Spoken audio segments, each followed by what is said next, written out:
Hello, ceiling hanger എളുപ്പത്തിൽ എങ്ങനെ installation ചെയ്യാം എന്നുള്ളതിനെക്കുറിച്ചാണ് ഈ വീഡിയോ. ആദ്യം തന്നെ ഈ റോപ്പ് ഈ പൈപ്പിൻ്റെ ഉള്ളിലൂടെ ഒരെണ്ണം കോർത്ത് വെക്കണം. അതിങ്ങനെ കോർക്കണതാണ് നല്ലത്. ഈ കമ്പനിക്കാർ പറഞ്ഞവരെ കെട്ടിട്ട് വെച്ചിട്ടുണ്ടെങ്കിൽ അത് ഊരിപ്പോരാറുണ്ട്. നമ്മൾ ഇതിൻ്റെ അകത്ത് കൂടി ഇതുപോലെ കോർത്തെടുക്കുന്നതാണ് നല്ലത്.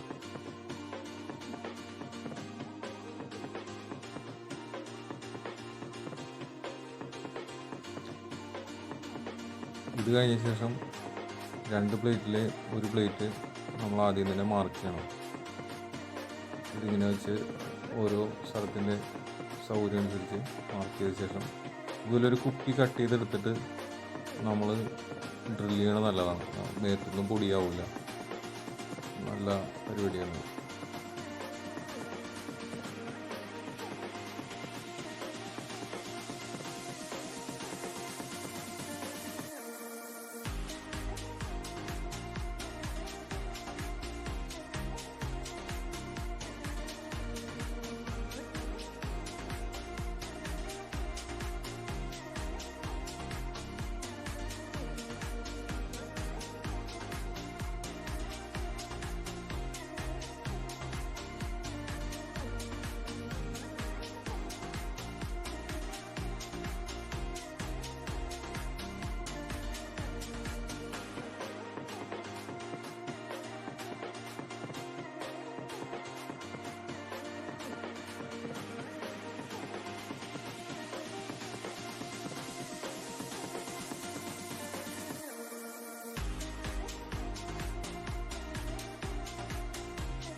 ആദ്യത്തെ പ്ലേറ്റ് നമ്മൾ ഇപ്പോൾ പിടിപ്പിച്ച് കഴിഞ്ഞു.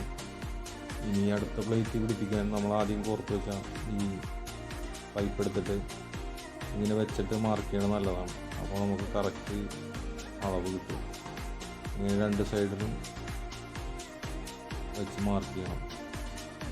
എന്നിട്ട് ഈ ഇപ്പുറത്തെ പ്ലേറ്റ് ഈ മാർക്ക് ചെയ്ത അളവിൽ വെച്ച് കഴിഞ്ഞാൽ കറക്റ്റ് അളവായിട്ട് കിട്ടും. അപ്പോൾ നല്ല ഭംഗിയായിട്ടിരിക്കും.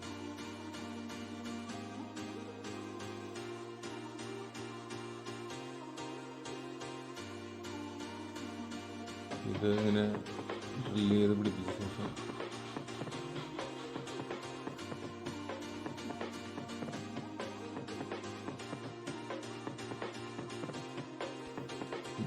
ഇനി ഈ റോപ്പ് ഇതിലൂടെ കോർക്കണം. ഇതുപോലെ കോർത്തെടുത്തിട്ട് താഴ്ത്തു വരുന്ന ഹോൾഡർ നമുക്ക് പിടിപ്പിക്കേണ്ടതാണ്. അപ്പോൾ ഇതിൻ്റെ അളവ് നമ്മൾ നോക്കിയിട്ട് ഹൈറ്റൊക്കെ നോക്കിയിട്ട് ഇതിൻ്റെ ഒരു സ്റ്റോപ്പർ ഉണ്ട്, പ്ലാസ്റ്റിക്കിൻ്റെ സ്റ്റോപ്പർ. അതിൻ്റെ ഉള്ളിൽ കോർത്തിട്ട് കെട്ടണം. ഇതുപോലെ കെട്ടിയിടണം. എന്നിട്ട് അളവ് വെച്ചിട്ട് ഈ പ്ലേറ്റ് ഇവിടെ മാർക്ക് ചെയ്ത് ഡ്രിൽ ചെയ്ത് പിടിപ്പിക്കണം. അതിനുശേഷം എല്ലാ പൈപ്പുകളും ഇതുപോലെ തന്നെ കോർത്ത് പിടിപ്പിക്കാൻ വളരെ എളുപ്പമാണ്. ഇത് ഒറ്റയ്ക്ക് വളരെ സിമ്പിളായിട്ട് ചെയ്യാൻ പറ്റിയൊരു മാർഗ്ഗമാണ്. ഈ വീഡിയോ കണ്ട എല്ലാവർക്കും നന്ദി.